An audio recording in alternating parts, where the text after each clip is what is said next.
All right, we are live. Okay, perfect. One thing I want you to note before we get started here is just a reminder that if you have any questions during this session, you can go to menti.com, MENTI.com, and use the code above 1604027. And if you need a second, you can always pause the video and then continue on here. We had some great questions the last round for our presenter, but that's how you do it. It won't allow you to do it on the YouTube. So just make sure that's where you're submitting questions. And then we will have Ms. Bianca Perez introduce our speaker. You might be the first person that a patient meets in a medical office. Not only is that relationship building important, but your ability to be calm and clear under pressure is necessary. Don't like working with people and helping them feel better? This isn't the career for you. Compassion and caring, along with attention to detail, a willingness to collect samples, and a desire to assist doctors is required in this career. Interested? Then join us and find out what it's like to work at Mayo Clinic, Banner Health, Honor Health, or one of our other partners. Angelica Bowman is a senior medical assisting instructor at SWACC. During her 4-year tenure, Angelica has supported both Block 1 and Block 2 administrative and school medical assistants. Angelica was a medical assistant with over 13 years of experience. Angelica has worked in urgent care, family medicine, and correctional health. In her spare time, she enjoys cooking and nature walks with her family and their dog, Chance. Thank you, Bianca. I appreciate the introduction. And you know, after listening to my bio, I forgot to add our most recent addition to the family. We have another dog. His name is Lucky. My son was listening earlier and he's like, "Mom, you forgot to talk about Lucky." So we got Lucky. He's a rescued Cocker Spaniel mix. But thank you so much, Bianca, for the introduction. I'm going to go ahead and start sharing my screen. I'm going to share my PowerPoint presentation that I have for you guys today. Let's see here. All right. And so I just put a couple things together just to talk a little bit more about the program, about what a medical assistant is, what does a medical assistant do in the field. So a medical assistant is a healthcare professional who's part of a team, right? So you work with medical doctors, with physician's assistants, nurse practitioners, among other healthcare professionals, right? So you are assisting the provider in patient care.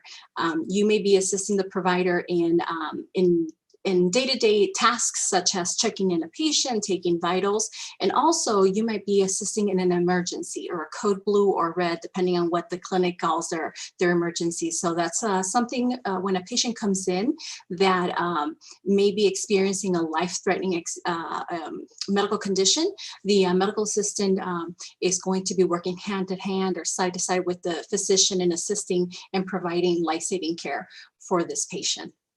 So being a medical assistant, you're part of a team, you're working together.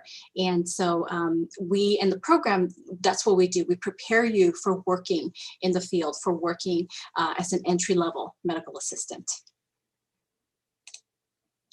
This is our team. We have the program director, and then, you know, myself, Angelica. I'm one of the medical assistant instructors. I teach the day program. Jacinta teaches the evening program, and Jerry teaches the day program as well with me. She's focusing right now on Block 1, which is the administrative portion of the program, as I'm preparing for the clinical portion of the program. Okay, the purpose and the overall goal of the program is to prepare you as an entry-level medical assistant. This means that we are going to equip you with the skills and the knowledge to work in the field. To, as soon as you're done with the program, you are ready to start working as a medical assistant, start earning your wages, and or even start collecting experience, so that if you wish to continue your education and further your education in the medical field, you can do so. The really nice thing about a program that it is an accredited program, so not just the institution is accredited, but the program itself is an accredited program, which means that you are able to sit for the National Registry exam for medical assisting, or the Certified Medical Assistant exam as well. Right. And so this is just kind of like an extra added bonus for MAs, what's going to make you stand out outside, above the rest, right? Did you go up above and beyond to become certified or registered? The program is divided into 3 blocks. We have the first block is going to really focus on introducing medical terminology. So the language of medicine, it's its own language, let me tell you. So if you only speak English, you're going to be learning a new one. Or if you're bilingual and you have other languages that you're going to add the medical language to your skill set. So you're going to focus on medical term, you're going to focus on anatomy, physiology, and pathology. So you have to be very knowledgeable in the body systems and different diseases that affect each body system or combination of systems, right? Because you're going to be assisting the provider in providing patient care. And then it goes on to, block 1 moves on to administrative functions. So answering a phone, calling in a prescription, sending an email, things like scheduling, things like that. And then block 2 is you're going to be introduced to the clinical aspect of medical assisting. So that's your back office. Maybe you've heard of it that way. You're going to be performing phlebotomy, so you're going to be drawing blood, you're going to be giving injections, vital signs, among other back office skills that you're going to be learning.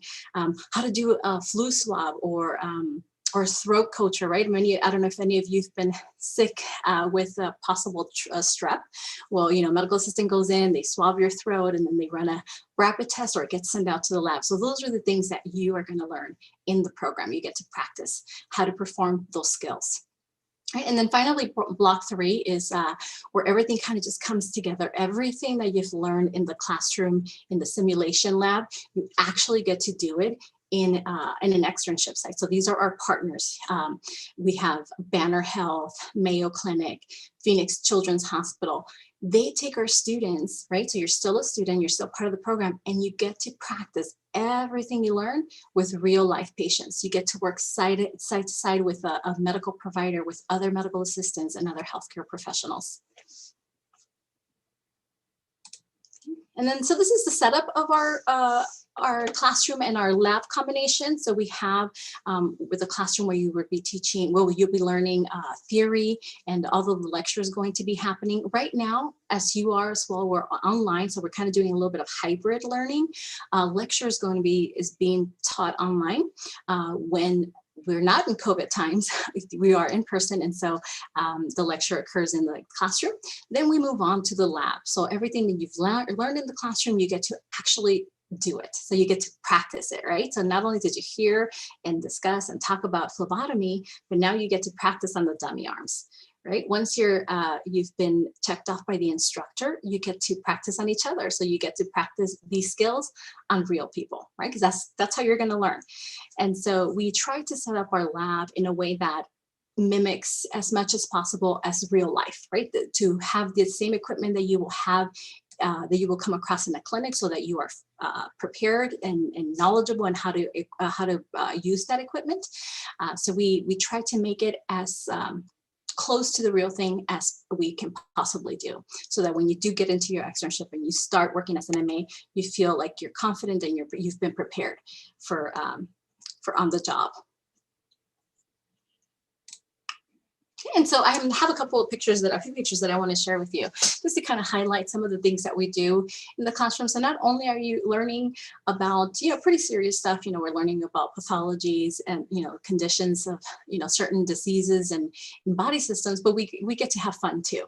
So on the right-hand side, we have a couple of students who got to dress up, or they decided to dress up as the muscle and skeletal system. That was what their subject was. It was a big final. And so they actually got really creative with their presentation, and they had a lot of fun with it. On the other side here, on the left-hand side, we have 2 of our students who are actually, this is Verado Elementary. We got to help their health screenings last year during September. And so they got to do blood pressures, height and weight, visual acuity tests, and hearing screenings on the students at Verado Elementary. So that was really cool. They actually got to use the skills that they learned in the classroom. And here, again, so right-hand side is Verado, the left-hand side is Palm Valley Elementary. So, we try to help out and provide services to the community. So same thing with Palm Valley, we help with during their health screenings. And so the students here, what they're using, the machines that they have there, those are the hearing screening machines. So they got to learn how to use one of these machines, how to administer the test on the students of the elementaries as well. And this is back in our classroom. So the lab, we have set up the labs in kind of to mimic the patient exam room. And so here I believe this was ENT day. We learned about ears, nose, and throat. And so they got to see what the tympanic membrane looks like. They got to look into each other's ears and just kind of see the differences and how to kind of use the otoscope. So, you don't just kind of put it in there. So they got to practice that technique on how to properly do it. On the other side, we have a team building. I'd like to do a lot of team building activities with my students because ultimately, yes, it's fun. We enjoy doing it. But, it's preparing you because you will be part of a team, right? I think I've said this many times now. You are working together with somebody. You're not working on your own in a corner, in a cubicle. You're working with patients. You're working with doctors. And so, the activities are just to kind of build and strengthen those team, working as a team, being part of a team, and being a good teammate. And then here are some of our partners that we talked about. And when I say a partner, this is who takes our students. These are our externship sites. So they are, happy to take you on and teach you, right? So kind of reinforce what you've learned, get to practice what you've learned, but they teach you additional things that, things how they do things there, other possible testing or, different equipment that maybe we didn't have in the classroom. You get to learn it with our partners. So Adelantis, one of our partners, Arizona Cardiology Group, Banner Health, FastMed, Honor Health. We have IMS, Mayo Clinic, and Phoenix Children's Hospital is just to name a few of our partners. We have other specialties. We have pediatricians, we have dermatology, pulmonology. So too many to list right now, but we definitely have a lot of options where our students get to practice what they've learned in the classroom. And so just kind of like a overview and review of what you're going to learn in the program. So in the program, you get to learn about front office, right? The medical front office and the medical back office, right? So administrative and clinical skills. The program is about 9 months long. It's about 830 clock hours. It is Monday through Thursday, 8:30 to 1:30 p.m. And we do have an evening program right now, and it is from 6 p.m. to 10 p.m., right? So that's just to kind of accommodate different people's schedule, work schedule, family schedule, different things like that. And our program overall, the cost it's about $5,096, and it is financial aid is available to those who qualify. And that is all that I have there for you guys. If you have any questions for me, or if there was anything that you saw during my presentation that triggered a question, I'd be happy to answer.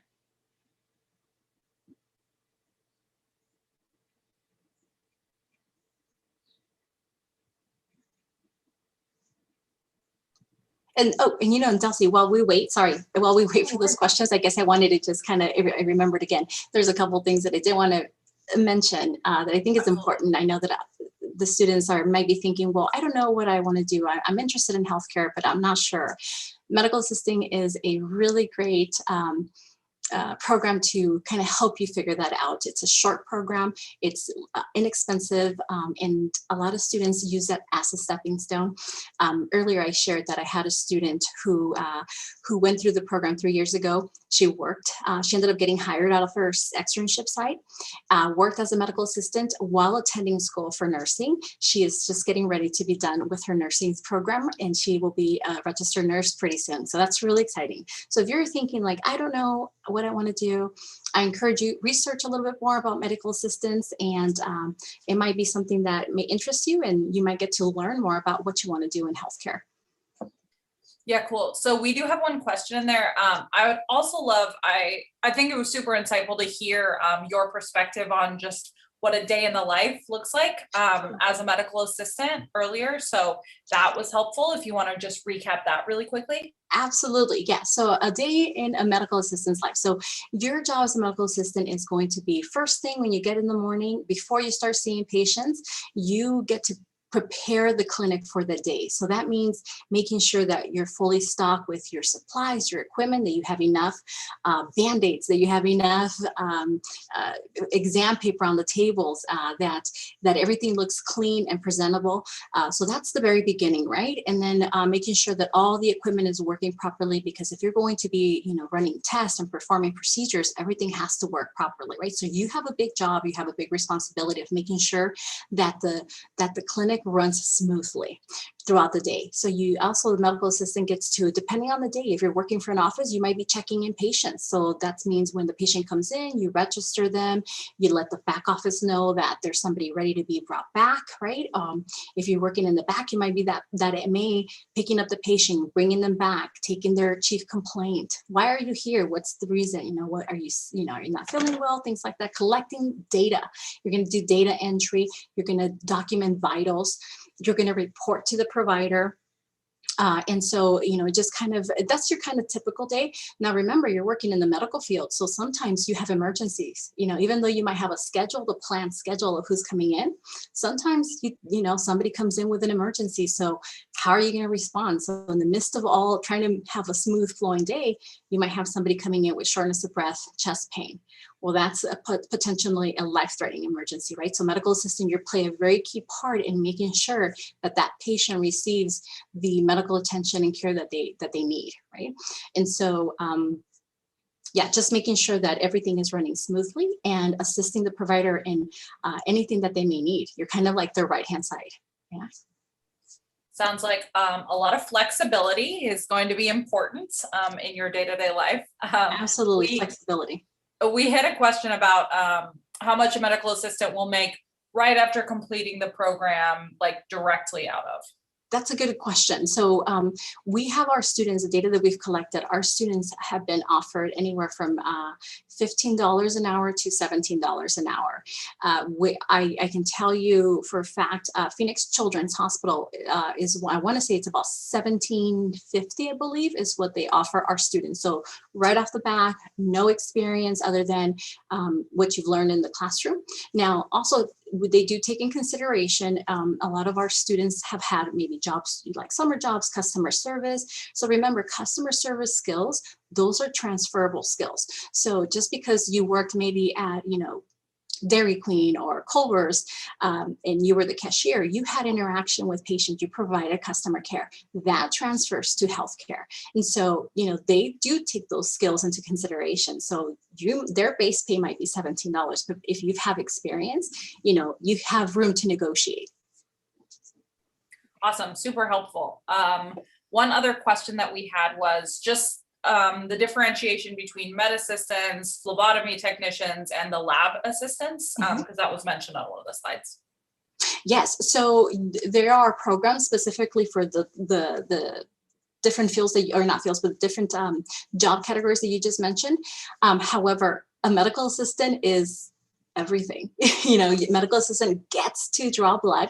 As a matter of fact, depending, and I have to double check this, but medical assistants can be certified as phlebotomists. No, yes, you can. I am certain of it. You can be certified as a phlebotomist. You have to show proof of training in the program and a certain amount of phlebotomy, successful phlebotomy sticks.